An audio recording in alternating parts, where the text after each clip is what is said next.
안녕하세요. 저는 서울에 사는 딸 하나를 둔 엄마입니다. 저희 집안은 대대로 힘이 장사였어요. 선조들을 살펴봐도 의병장 독립투사였고 저희 증조할아버지는 씨름선수 출신이셨죠. 그 영향인지 가족들이 집에 모이면 하는 게임이 가볍게 는 팔씨름부터 삿바잡고 겨루는 진짜 씨름까지 누가 이 집안의 최후의 힘이냐 이러면서 힘겨루기 하는 게 집안 대대로 내려오는 전통일 정도였죠. 저요? 저는 뭐 힘이 없는 건 아닌데 힘을 안 쓰고 있죠. 평생을 힘 좋은 저희 집안 가오는 강강량량이었습니다. 약자를 보호하고 강자에게는 맞서라는 거죠. 그러면서 저희 할머니 툭하면 저에게 하셨던 말씀이 어디가 맞고 다니지 남아. 누가 때리려거든 네가 먼저 코피부터 터뜨리라 이 말이야. 알겠어? 그럴 때마다 저는 코를 훌쩍이며 연신 고개를 끄덕였습니다. 어린 마음에 본 우리 할머니의 풍채는 주변 할머니들보다 머리 하나가 더 크셨고 어깨도 할아버지 못지않게 널찍하셨어요. 근데 코올리가 어린애한테 이런 걸 가르쳐 놓으니까 애가 살이 분별이 되겠냐고요.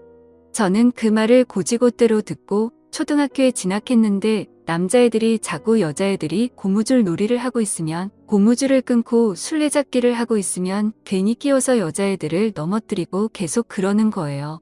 어린 마음에 그게 좋아하는 여자애들한테 남자애들이 하는 짓인지를 모르고 여자애들을 괴롭힌다고 생각했어요. 하루는 한 남자애가 고무줄을 끊는 바람에 그 고무줄이 튕겨 여자애의 얼굴을 강타한 거예요. 교실은 그 애의 울음소리로 난리 부르스. 저는 그 애를 울린 새끼를 잡아야겠더라고요. 그놈 새끼는 미안하다 잘못했다는 소리는커녕 복도 저 멀리 도망을 가고 있더라고요. 제가 초등학교 1학년 때부터 반에서 키도 덩치도 제일 컸어요. 남녀 토탈에서요. 그런 제가 전속력으로 걔를 쫓아가는데 결국 그 자식이 복도 끝에 다다라서는 소리를 빽 지르더라고요. 그만 따라와. 무섭다고. 그러나 그때 저는 머리끝까지 화가 나 있었거든요. 걔가 뭐라든 냅다 팔로 그 자식의 목을 걸어서 바닥에 패대기를 쳐버렸어요. 쿵 하는 소리가 났고 뒤에서 구경 났다며 애들은 몰려들고 주변은 소란한데 제 팔에 목이 걸려있는 애는 반응이 없는 거예요. 적어도 잘못했다. 내가 미안하다고 하겠다. 그런 소리라도 해야 하는 거잖아요. 그때였어요. 제 무릎에 뭔가 뜨뜻미지근한 물 같은 게 닿더라고요. 이상해서 바닥을 보니 누런 물이 제 무릎께로 흐르고 있지 않겠어요? 그 물줄기의 근원이 어딘가 쳐다보니 제 팔에 목이 걸려있는 그놈 자식 바짓가랑이더라고요. 저는 황급히 팔을 풀고 일어났는데 아우 그때 그 오줌이 무릎을 적시던 느낌을 지금도 기억해요. 그 녀석은 울고 있더라고요. 제 오줌 싼다. 주변에서 구경하던 애들은 일제히 웃기 시작했고 저는 차마 웃지를 못한 채 그 애를 멍하니 보고 있었죠. 힘을 좀 과하게 썼다 싶더라고요. 그 녀석은 엉엉 울기 시작했고 결국 선생님들이 달려 나오고서야 상황은 종료. 그러나 그 일로 아주 곤욕을 치렀어요. 제가 그 일을 괴롭힌 가해자가 돼버린 거예요. 주변에서 본 애들도 제가 그의 목에 헤드락을 걸어서 내팽개쳤다고 말하지. 제가 그 녀석이 먼저 여자애들 고무줄을 끊어서 누가 다쳤다 그러니까 담임 선생님이 그러시더라고요. 걔가 다쳤는데 왜 내가 설쳐? 내가 뭔데? 걔랑 친해? 사실 친한 애는 아니었습니다. 저는 그저 가운데로 살았을 뿐이었죠. 그러나 그 순간 깨달았습니다. 제가 잡아들인 애는 강자가 아니라 약자였다는 것을요. 그리고 어쩌면 세상 대부분의 사람은 나보다 힘이 약한 약자일지도 모르겠다는 생각이 그제야 들더라고요. 그 일로 강제 전학까지 당할 뻔했지만 겨우 면하고도 고등학교 때는 친구 일에 힘으로 관여했다가 저희 부모님이 수천만 원을 배상한 일도 있었어요. 그때서야 저는 다짐했습니다. 내가 2번 다시 힘을 쓰면 인간이 아니다. 저희 부모님 제 앞에서는 내색을 안 하셨지만 저는 알았거든요. 아버지가 신이 나서 샀던 차를 내다 팔곡대 오래 울적해 하시는 거려. 힘자랑하고 다니던 고등학교 때까지만 해도 저 좋다는 남자가 하나 없었는데 힘자랑을 멈추고 나니 대학교 때 몰대같이 생겨서는 여리여리한 남자가 제가 좋다며 쫓아다니기 시작했어요. 솔직히 처음엔 싫었습니다. 야, 너 왜 자꾸 날 쫓아다니냐? 나 너처럼 피짝 마른 남자 딱 싫어. 어디 남자 구실이나 하겠냐? 일부러 상처받으려고, 그래서 나에게서 정이 뚝 떨어지라고 한 소리였어요. 그런데 그 남자가 저한테 그러는 거예요. 난 너처럼 튼튼하고 터프한 여자가 좋아. 약간 울컥하더라고요. 감동받아서가 아니라 수치스러워서요. 너 지금 뭐라고 했냐? 너 나 놀리냐? 아니, 나 고백하고 있는 건데. 저의 거친 눈빛과 불안한 말투와 과격한 태도에도 그 사람은 꼿꼿하게 고백을 이어갔습니다. 첫눈에 반했다. 우리 같이 살자. 제가 그 말을 듣고 얼마나 오래 멍을 때렸는지 연애도 안 했는데 같이 살자는 이놈을 어떻게 고쳐서 데리고 사나 싶더라고요. 그때 이미 게임 끝이었죠. 그렇게 저는 여리여리 멀대 같은 남자를 만나 결혼을 했습니다. 딸을 낳았는데 낳고 보니 지 아빠를 똑 닮아서 여리여리한 게 청순 그 자체. 솔직히 말해 저랑은 완전히 딴판이라 더 예쁘더라고요. 예쁜 탓인지 어릴 때부터 애가 인기가 많았어요. 사실 제가 힘으로 똘똘 뭉친 집에서 선모숨처럼 자라서 그렇지 인물이 나쁘진 않거든요. 제 예쁜 대랑쥐 아빠 호리호리한 데를 똑 닮은 제 딸을 어릴 때부터 미스 코리아를 내보내 보라는 등 모델을 시키라는 등 주변에서 인물 칭찬을 꽤 받았습니다. 그랬던 딸이 다 커서 결혼을 한다고 신랑감을 데리고 왔는데 부산 사람이더라고요. 엄마, 나 부산에 가서 살려고. 어디 가서 부러질까, 다칠까 동동거리며 키운 딸이었습니다. 자식을 낳아보고 나서야 강강냥냥이라는 가훈이 내 자식을 향해 있다는 걸 깨달았어요. 그래서 우리 엄마랑 아빠도 내가 그렇게 사고를 쳐도 고개를 숙이고 큰 돈을 배상하고 그러고도 나에게 싫은 소리 한 번을 안 했구나. 그게 사랑이구나. 내가 살아있는 한 모든 걸 바쳐 지킬 수밖에 없는 게 자식이구나 하고요. 그런 내 자식이 제 품을 떠나 결혼하는 것도 섭섭해 죽겠는데 저가 낳고 자란 서울을 떠나 부산으로 간다니 걱정이 이만저만이 아니었습니다. 꼭 부산으로 가야 돼? 아버님이 부산에 있는 대학 교수님이셨잖아. 이번에 정년 퇴직하시고 거기서 사업을 시작하신다는데 처음이라 자신이 없으시다고 오빠가 같이 했으면 하시나 봐. 그래도 이거 너무 갑작스럽지 않아? 당분간은 주말 부부로 지내도 되잖아. 너랑 신서방은 서울에서 만났는데 그저 한숨만 나왔습니다. 상견례 자리에서도 좀 걱정스러워서 말을 꺼냈어요. 사실 저희 애가 서울에서 낳고 자라서 부산에서 신혼생활을 시작한다고 하니 고민이 이만저만이 아닙니다. 연고도 없는 곳에 가서 이쑥맥이 잘 지낼지는 사돈 걱정하지 마세요. 저도 고향이 서울이에요. 아들도 저랑 내내 서울에서 살았고요. 서울살이가 얼마나 편한지 왜 모르겠어요. 제가 같은 입장에서 잘 보살피겠습니다. 그저 걱정하지 말라고 잘 보살피겠다고 하는데 말의 핵심을 쏙쏙 비껴가는 게 좀 짜증 나더라고요. 아유, 예, 사돈.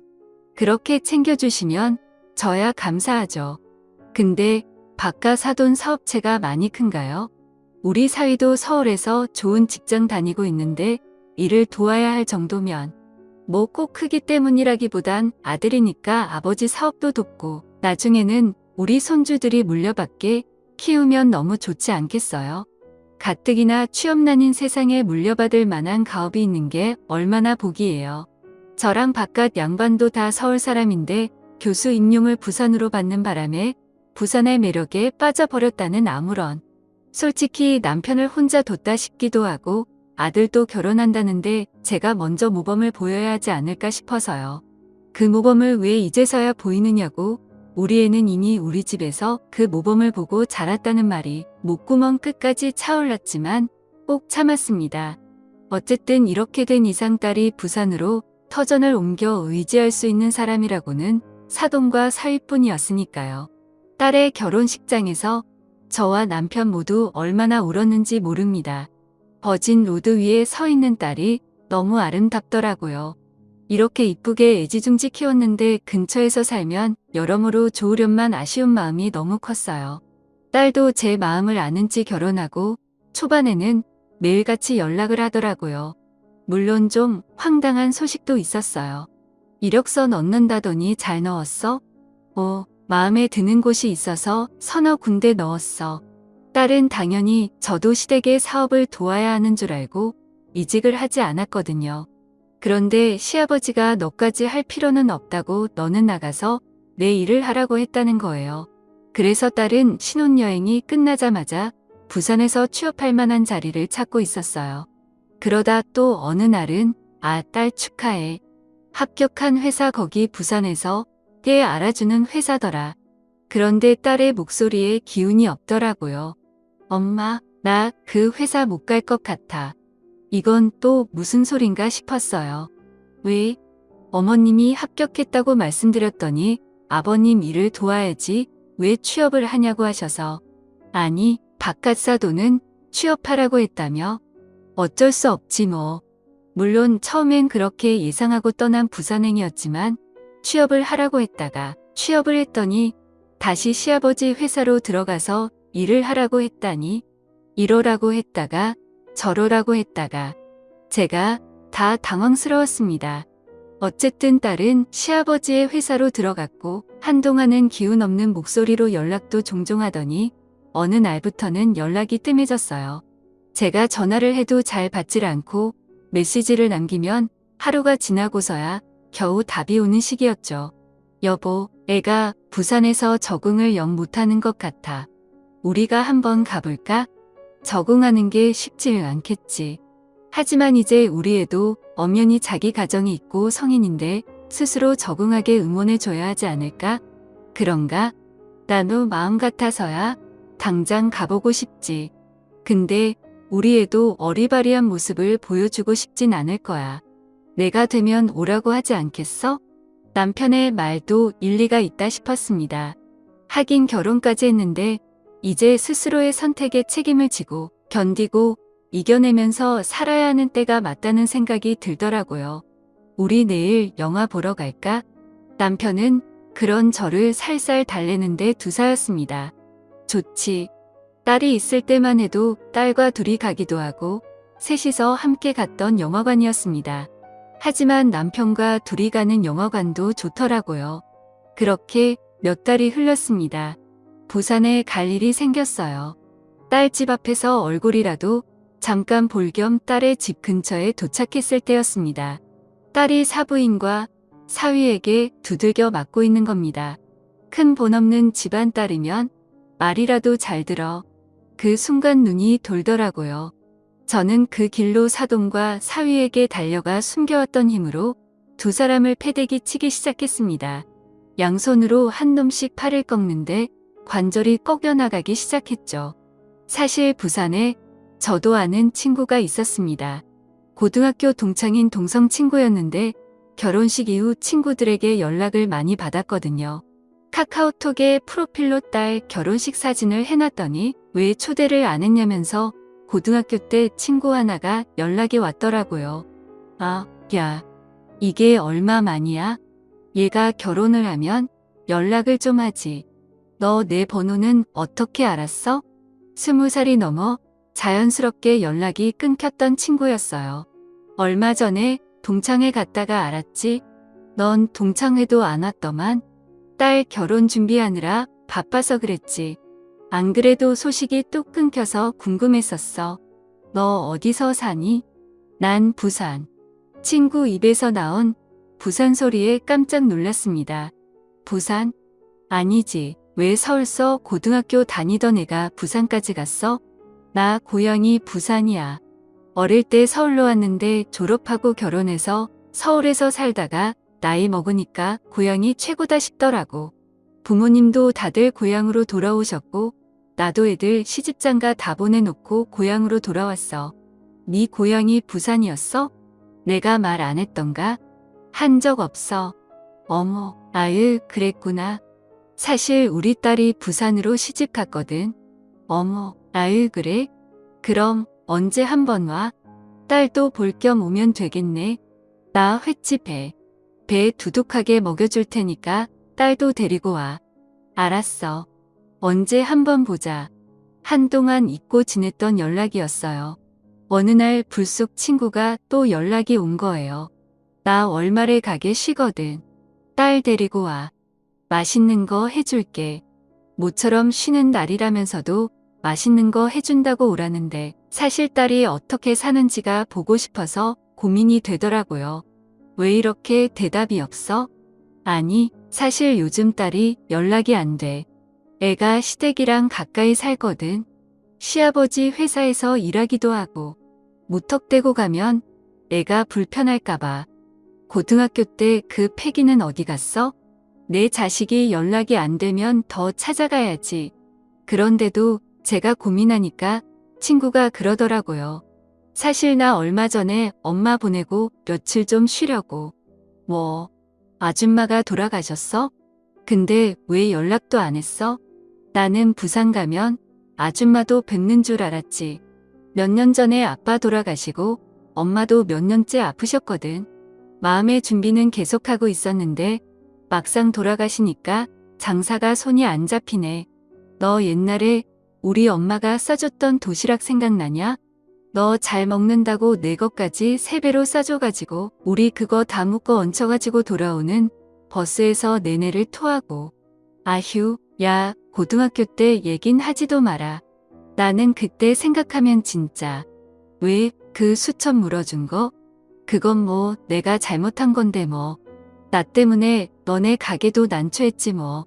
아무튼 미안한 마음이 눈꽃만큼이라도 있으면 좀 와. 나 좀 위로해줘. 그래서 딸에게 여러 차례 연락을 했었거든요. 잠깐이라도 좋으니 좀 들려도 되겠냐고요. 가는 날까지도 계속 전화를 걸었지만 계속 받질 않더라고요. 결국엔 문자 하나 남기고 부산으로 출발했죠. 딸이 허락하든 안 하든 이참에 좀 어떻게 사는지 봐야겠다 싶었어요. 아무리 결혼을 했어도 그렇지. 이렇게 연락이 안 되는 애가 아니었거든요. 기차를 찾고 도시로 달려가고 엄마가 엄마한테 전화를 걸었지만 계속 받지 않더라고요. 결국엔 문자 하나 남기고 부산으로 출발했죠. 이렇게 연락이 안 되는 애가 아니었거든요. 기차를 타고 KTX역에 도착했더니 친구가 나와 있더라고요. 일단 우리 딸부터 좀 보고 갈까봐. 보고 간다고? 데리고 가는 게 아니고? 애가 연락이 안 돼. 아무래도 형 이상하다. 연락이 그렇게까지 안 된다는 건 뭔 일이 있다는 거야. 설마 애가 결혼 전은 하루가 멀다고 전화했다며. 결혼 초에도 했었고. 결혼하고 얼마 지나서부터 먼저 하지도 않고 해도 받지 않고. 일단 가보자. 어디 산다고 했지?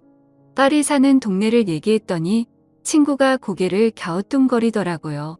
시아버지랑 같이 일한다고 했던가?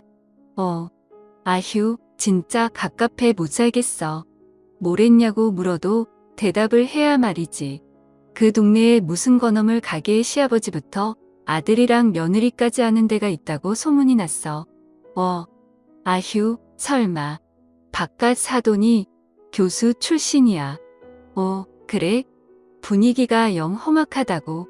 어디서 온 깡패 새끼들인가 소문이 자자하더라고. 장사도 더럽게 안 된다더라고.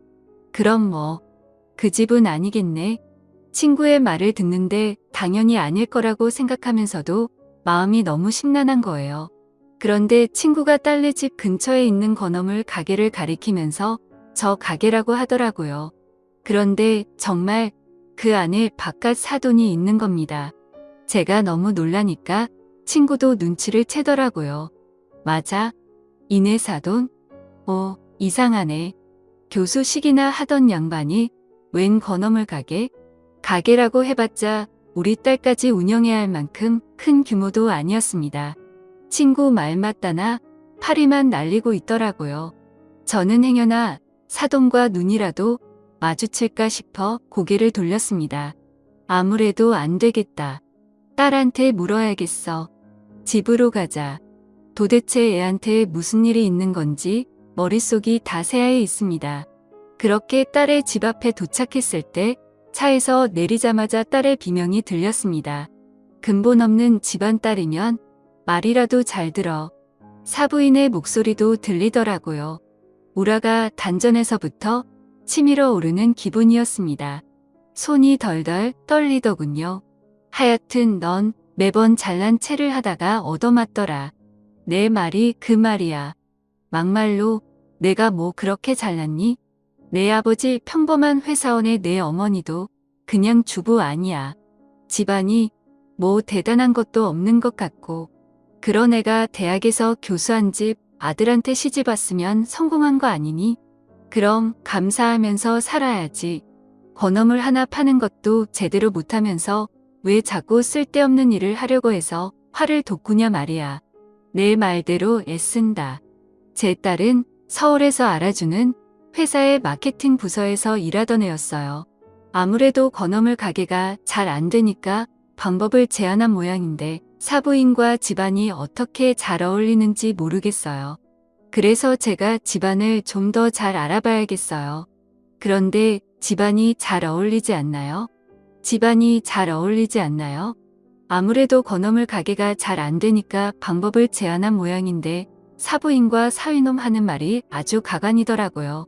딸은 바닥에 주저앉은 채 머리가 잔뜩 헝클어져서는 말이 없었습니다. 그런 딸의 발을 사위가 발끝으로 툭툭 치더라고요. 아깐 그렇게 말도 잘하더니 또 뭐하냐? 말 좀 해봐. 왜? 더 얻어 터지기 싫어서 입 다물기로 한 거야. 사위가 딸을 향해 다시 손을 번쩍 들어올린 그때였습니다. 이 새끼야. 이런 기분은 정말 오랜만이었습니다. 뭐랄까, 손끝이 파르르 떨리다 못해 가슴까지 부글거리는데 얼굴이 터질 듯이 뜨거웠어요. 저를 본 사위의 얼굴이 새하얗게 질리더군요. 그러나 사부인은 저를 보고도 한쪽 입꼬리를 올려 실룩 웃는 거예요. 어머, 우리 사돈 오셨네. 여긴 어쩐 일로? 말투가 어찌나 안이 꼽던지 마치 내가 오면 어쩔 건데 하는 투더라고요. 분명 제 목소리를 들었을 텐데 딸은 더 고개를 푹 숙인 채 저를 보지도 못하더라고요. 도대체 의 얼굴이 어떻길래? 저는 바들바들 떨며 딸 앞으로 가 앉았습니다. 아가, 엄마 왔어? 딸은 고개를 더 푹 숙일 뿐이었어요. 축 처진 어깨가 평소 발랄하고 해맑던 제 딸이 아니었죠. 저는 헝클어진 딸의 머리를 매만지며 천천히 그 얼굴을 들어보았습니다. 예상은 했지만 말도 아니게 피가 터지고 멍이 든 얼굴이 하루 이틀 맞은 게 아니더라고요. 저는 울컥 쏟아지는 눈물을 참기 위해 입술에 잔뜩 힘을 줬습니다. 사돈, 그렇게 섭섭하실걸? 며느리잖아요. 잘못한 건 가르쳐야죠. 그쵸? 저는 손으로 딸의 얼굴에 묻은 피를 닦았습니다. 가슴이 터질 것 같아서 저도 모르게 씩씩거리며 숨을 쉬고 있더라고요. 사돈, 진정하시고 딸이 이렇게 잘 지내면 우리 딸이 더 잘 지낼 수 있겠지요. 딸은 불안한 얼굴로 저를 올려다보더라고요. 사부인, 오랜만이네요. 딸은 저의 얼굴을 한 번 더 보듬은 뒤 천천히 자리에서 일어났습니다. 딸은 불안한 얼굴로 저를 올려다보더라고요. 사부인, 오랜만이네요. 딸은 불안한 얼굴로 저를 한 번 더 보듬은 뒤 천천히 자리에서 일어났습니다. 사부인, 오랜만이네요. 아휴, 어떻게 이런 꼴로 만나요? 사부인은 환하게 웃으며 다가오더니 제 손을 꼭 잡더라고요. 아휴, 속상하시죠? 근데 아시잖아요. 옛날에는 며느리들이 다 이렇게 얻어 터지면서 소박도 맞고 그랬잖아요. 우리 집이 좀 전통이 있는 집안이라 애가 너무 신랑을 무시하니까 제가 좀 가르쳤어요. 무시할 만하니까 했겠지. 우리 딸이 어디 좀 똑똑한가? 사부인, 지금 나한테 말 깠어요? 너도 까세요. 이서방, 너도 까. 예.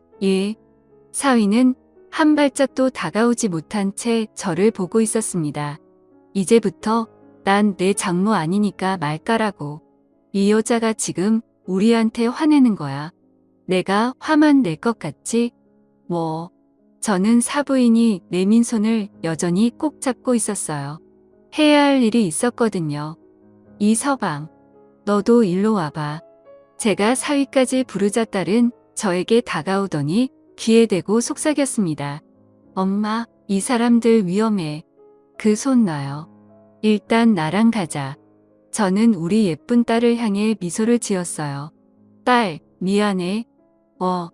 엄마가 너한테 가르쳐주지 않은 진실이 있어. 날 속였다고? 응. 저는 다시 남은 손으로 사위를 향해 손가락을 까딱거렸습니다. 너, 일로 오라고. 사위는 그제야 어이가 없다는 듯 희소식을 들었습니다. 그 모습을 보는데 제 앞에 있는 사부인과 사위의 얼굴이 똑같더군요. 이런 얼굴을 사이코패스 같다고 하는 건가 싶더라고요. 사위는 어이가 없다는 듯 저에게 다가오더니 얼굴을 바짝 내밀며 저를 비웃더라고요. 장모님, 뭘 어쩌시려고요? 그 늙은 몸으로 저랑 엄마를 상대하시겠습니까? 이사방, 오랜만인데 우리도 악수나 하자. 저는 그놈이 뭐라고 시부리던 손을 내밀었고 그 녀석은 제 손을 보면서 어이가 없다는 듯 계속 희죽거리더라고요. 저는 갑갑해서 그 손을 덥석 잡았습니다. 이 새끼야. 진짜 너가 왜 이렇게 늙은 놈을 만났어? 저는 갑갑해서 그 손을 덥석 잡았습니다. 이 새끼야. 잡으라면 잡을 것이지. 왜 그렇게 처없고 있어? 딸이 저를 보면서 눈이 휘둥그레져 있더라고요. 저는 그런 딸을 보면서 미소를 지었습니다.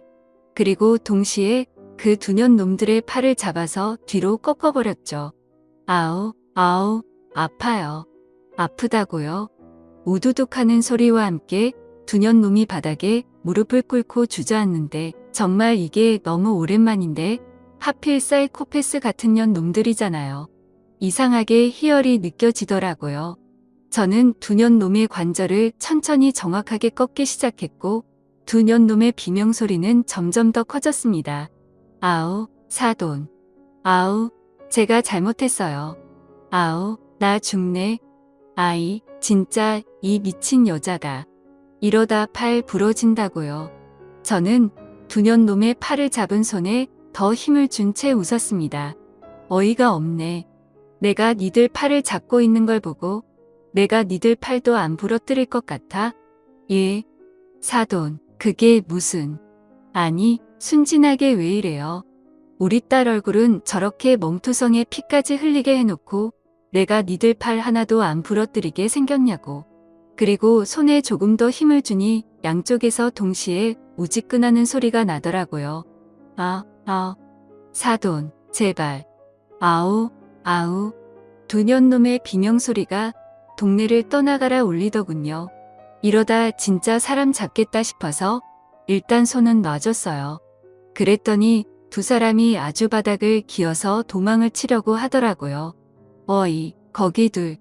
가라고 놔준 건 아닌데. 저는 기어가는 두 년 놈의 발목을 동시에 잡고는 질질 끌어 원래 자리로 돌려놨습니다. 저를 돌아보는 두 사람의 표정은 처음 저를 보며 지었던 태연한 미소는 싸그리 사라지고 없더라고요. 아유, 사부인. 정말 왜 이러세요? 저희 이번 딱 한 번이었어요. 새애기 때린 것도 아닙니다. 그냥 밀었는데 넘어져가지고. 아들, 내가 말해봐. 그렇지? 예, 진짜예요.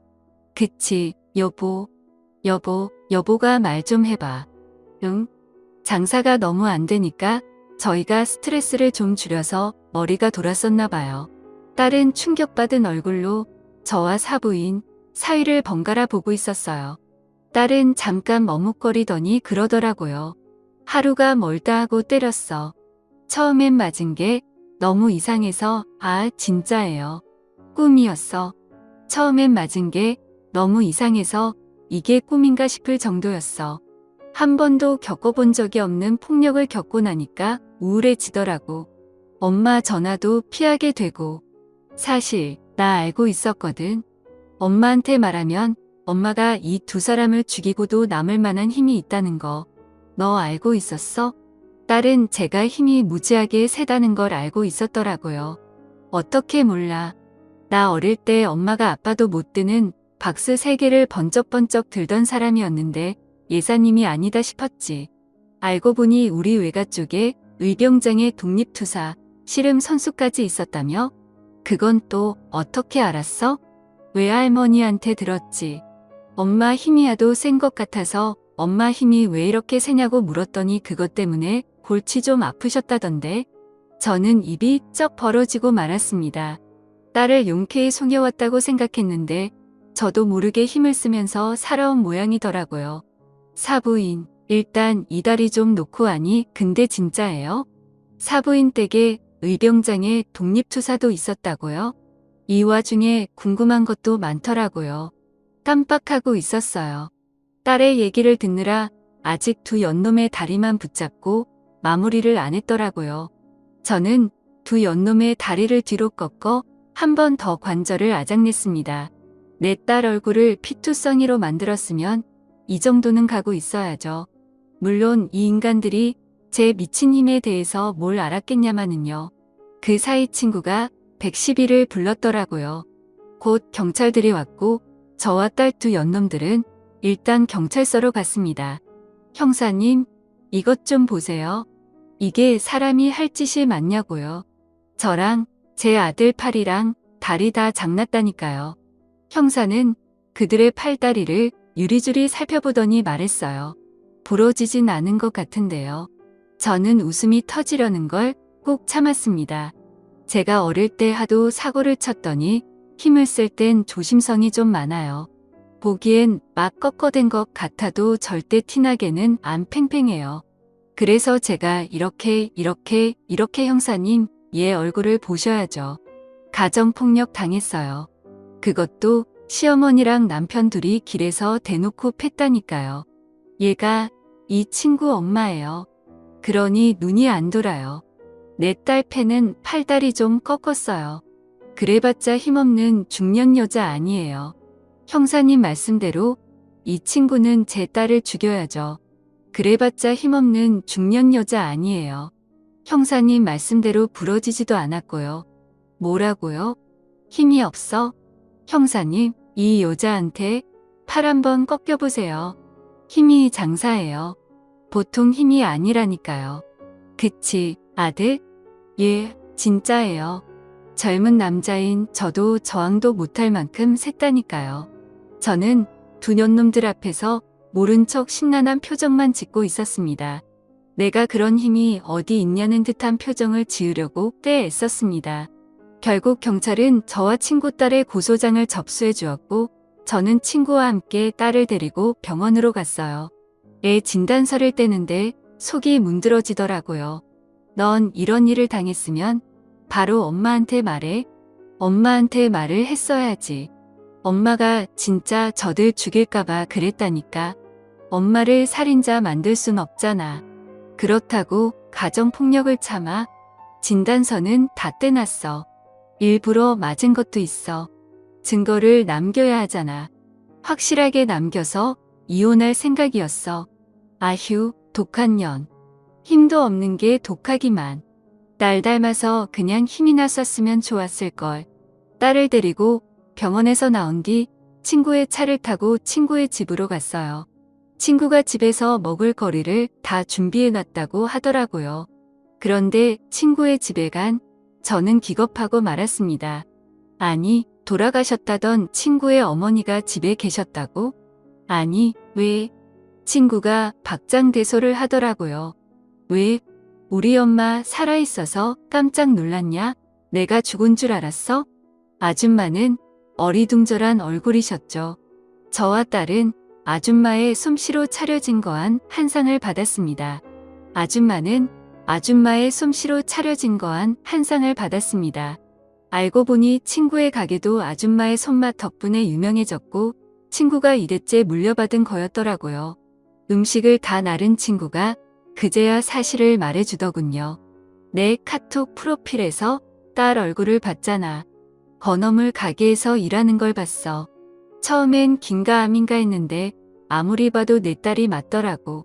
알고 보니 제 친구가 아줌마의 손맛 덕분에 유명해졌고 알고 보니 제 친구가 딸이 맞는 걸 봤더라고요.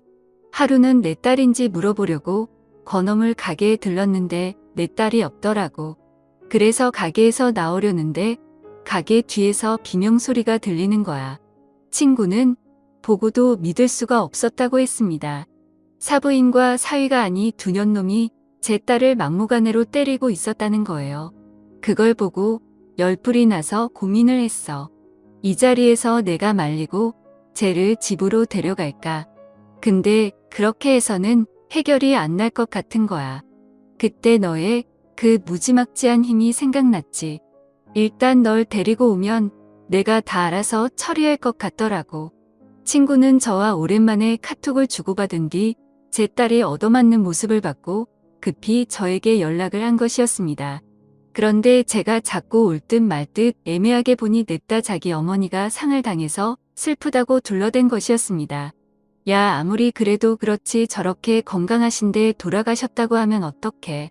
그렇다고 내 딸이 얻어맞고 있다고 말하면 내가 어디 제정신으로 여길 왔겠어? 일단 오게 해서 해결하게 할 생각으로 그랬지 뭐.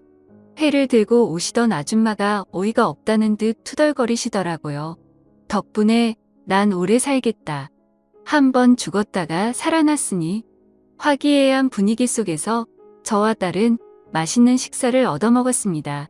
딸의 얼굴에 여기저기 붙은 반창고가 속이 상했지만 비로소 제 품으로 돌아온 딸을 보고 있자니 안도감이 더 컸어요. 식사를 하면서 친구하고 술 한잔하는데 친구가 말하더라고요. 이렇게 너희 부모님이 물어낸 수천만 원 다 갚은 거다. 차값이요? 갑자기 친구가 제가 힘을 안 쓰기로 맘먹었던 그 사건 얘기를 꺼내는 거예요. 야, 너 조용히 안 해? 뭐 어때? 오늘 네 힘 제대로 보여줬잖아. 네 엄마 수천만 원 물어낸 그 사건 너 아니? 네, 엄마 진짜야. 저는 한숨을 내쉬었습니다. 야, 그 일을 너랑 나랑 무덤까지 갖고 가기로 한 일이잖아. 제가 화를 내거나 말거나 친구는 제 딸에게 말했습니다. 이 사건이 네 엄마가 힘을 안 쓰기로 작정한 사건이었단다. 그게 이모랑 관련이 있는 거예요. 우리 집이 서울에 살 때 일인데 우리 부모님이 서울에서도 음식점을 했었거든. 근데 매일같이 새벽부터 우리 가게 앞에 불법 주차를 하는 사람이 있었어. 차 앞에 전화번호도 안 남기고 새벽부터 대놓고는 일주일은 기본으로 차를 대놓는 정신 나간 놈이 있었어. 그냥 앞에 댄 것도 아니었지. 가게 문 앞에 딱 대놨었잖아. 막상 친구가 얘기를 꺼내자 그날의 기억이 새록새록 떠오르는 거예요. 생각하니 화가 불끈 나더라고요. 그날 얘가 우리 엄마랑 아빠가 너무 속상해하니까 그 차를 힘으로 밀기 시작한 거야. 근데 우리가 밀 때는 절대 안 밀렸거든. 근데 얘가 미니까 차가 밀리기 시작하는 거야. 물론 저도 기억하고 있었습니다. 내가 견인차라도 부르라니까 마음들이 약하셔서 또 그러진 못하시더라고. 그래서 그냥 내가 밀어드리려고 손대자마자 그냥 밀리더라고. 근데 왜 수천만 원을? 그러나 그 얘기가 나오자 수십 년도 더 된 일인데도 제 속이 다 쓰리더라고요. 그 차를 밀었는데 그게 가게 벽에 긁히고 있는 줄도 모르고 계속 밀기만 했던 거야. 딸이 입이 쩍 벌어진 채 저를 보더라고요. 엄마, 대체 힘이 어느 정도인 거야? 벽에 긁히고 있었으면 더 밀기 힘들었을 텐데 그것도 모르고 계속 밀었다고? 그날을 생각하면 지금도 정신이 다 아찔해요. 그때 친구와 친구 부모님이 절 보면서 저한테 말하시더라고요. 저를 보면서 입이 쩍 벌어져 있는데 처음엔 제가 힘이 너무 세서 놀랐나 했죠. 알고 보니 제가 그 차를 거의 갈다시피 벽에 긁고 있었더라고요. 아줌마랑 아저씨는 뭐라 말씀을 못하시고 저는 뭐 거의 죄인이었죠. 결국 아줌마가 먼저 말하시는데 아줌마가 저를 밀었다고 말했죠. 괜찮으니까 얼른 집에 가. 내가 사정 설명하고 잘 말해볼 테니까. 그러나 며칠 뒤 친구에게 들은 소식은 그 차 외제차였대. 저는 그날을 떠올리며 몸서리를 쳤어요. 아줌마가 저한테 말하시는데 저는 그날을 떠올리며 몸서리를 쳤습니다. 아휴, 난 지금도 그날 생각하면 술이 다 땡긴다. 나도. 딸은 그제야 흥미진진한 얼굴로 우리 얘기를 듣고 있더라고요. 그래서 수리비만 수천만 원 나온 거야. 얘는 거의 초상남 분위기고 뭐 어떡해. 내가 엄마, 아빠한테 말했지. 결국 엄마, 아빠가 아빠 차 팔아서 수리비 물어주고. 아휴, 네 엄마는 그때도 고집이 엄청났어. 우리가 정글어오면 반씩 부담하자고 했는데도 전액을 다 배상을 해주신 거야. 막말로 내 마음대로 밀다가 그렇게 된 건데 어떻게 그러냐? 애가 그날 이후로 너무 얌전해진 거야. 내가 그날 이후로 마음에 늘 빚이 있었어. 아휴, 그런 거 아니라니까. 그냥 내가 철이 좀 든 거지. 내가 괜히 힘자랑했다가 부모님이 수천만 원 손해를 본 사건이었잖아. 내가 좀 조심해야겠다 싶었던 거지. 그날 이후 나는 미안해서 너한테도 친한 척도 못하고. 그러니까 나도 좀 얌전해진 거야. 어색해지긴 했어. 친구가 불쑥 저에게 손을 내밀더라고요. 저는 쑥스럽지만 그 손을 무심한 척 잡았습니다. 이 친구가 없었다면 저는 제 딸이 그렇게 얻어맞고 있는 줄도 모르고 매일 걱정만 하고 있었겠죠. 두 분은 어떻게 친구가 됐어요? 딸도 저랑 친구 얘기를 들으며 마음이 좀 편해진 모양이더라고요. 학교 다닐 때 책상 걸상 바꾼다고 우리더러 자기 책상 들고 내려가서 반납하고 새 책상이랑 걸상을 들고 오라고 한 적이 있었거든. 학생들한테요? 그게 뭐 별거라고. 우리 땐 다 직접 했어. 그때 내가 발을 다쳐가지고 깁스를 하고 있었거든. 내가 절뚝거리면서 책상을 질질 끌고 가고 있으니까 얘가 덥석 내 책상을 들더니 양손에 지 책상이랑 내 책상을 동시에 들고 가버리는 거야. 그래서 설렜냐? 솔직히 반할 뻔했다. 그때부터 내가 얘랑 친구 됐잖아. 저와 친구의 이야기는 밤이 새도록 이어졌습니다. 그 사이 얘기를 듣던 딸이 잠들었더라고요. 저는 잠든 딸의 얼굴을 한참이나 보고 있었습니다. 내 새끼, 내 귀한 새끼. 이 귀한 게 얻어맞고 사는 줄도 몰랐던 제가 어찌나 안심하던지 딸 앞에서는 죽을 힘을 다해 참고 있었던 눈물이 갑자기 쏟아지더라고요. 진짜 돌아버리겠네. 그냥 반 죽여놓을 걸. 팔이라도 하나 분질러 놨어야 했는데. 고소장은 접수하고 왔고 이제 남은 건 그 두 년놈이 어느 정도의 처벌을 받느냐 하는 것이었습니다. 얼마 후 사부인과 사위는 구속됐습니다. 저는 사위에게 면회를 신청했어요. 사위는 저를 보자마자 불쌍한 표정을 짓더라고요. 장모님, 안 그래도 너무 뵙고 싶었어요. 제가 진짜 잘못했습니다. 와이프 좀 만나게 해주세요. 제가 다시는 안 그러겠다고 사과도 하고 닥치고 이거나 찍어. 저는 사위의 앞으로 이혼 서류를 내밀었어요. 딸은 이미 다 작성해서 도장까지 찍은 서류였습니다. 사위는 기겁을 하더라고요. 장모님, 한 번 실수한 겁니다. 제가 와이프랑 만나서 찍으라고. 장모님, 아무리 장모님이셔도 이건 저희 둘 얘기인데 우리 딸이 원하는 거야. 네, 면상 안 보고 싶대. 그러니까 찍어. 일말에 미안한 마음이 있으면 잔말 말고 찍어야 하는 거야.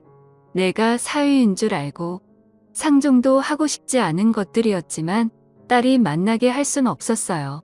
저는 그놈이 도장을 찍을 때까지 매일 같이 면회를 하러 갔어요. 하도 안 찍기에 마지막엔 나지막이 경고장을 날렸습니다. 내 면회 오늘까지만 올 거거든. 오늘 내가 여기서 안 찍잖아.